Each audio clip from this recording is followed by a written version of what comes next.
மாங்காடு அருகே சாலையோர ஆக்கிரமிப்பு கடைகள் இடித்து அகற்றப்பட்ட விவகாரம். விடுதலை சிறுத்தைகள் கட்சி தலைவர் திருமாவளவன் நேரில் ஆய்வு செய்தார். போரூரிலிருந்து குன்றத்தூர் செல்லும் சாலை மாங்காடு அடுத்த மௌலிவாக்கம் பகுதியில் சாலை விரிவாக்க பணிக்காக கடந்த வாரம் சாலையோரத்தில் ஆக்கிரமிப்பு செய்து கட்டப்பட்டிருந்த கடைகள் மற்றும் வீடுகள் இடிக்கும் பணியில் அதிகாரிகள் ஈடுபட்டு வந்தனர். இந்நிலையில் நீதிமன்றத்தில் வழக்கு தொடர்ந்து இருப்பதாக கட்டிட உரிமையாளர்கள் தெரிவித்ததை அடுத்து 4 கடைகளை இடித்துவிட்டு அதிகாரிகள் அங்கிருந்து கிளம்பி சென்றனர்.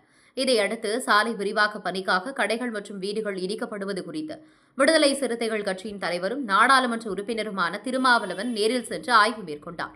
மேலும் கடைகள் தற்போது இடிக்கப்படுவதின் நோக்கம், சாலையில் விரிவாக்க பணிகள் எங்கெல்லாம் நடந்துள்ளது என்பது குறித்து கட்சி நிர்வாகிகள் மற்றும் பொதுமக்களிடம் கேட்டறிந்தார்.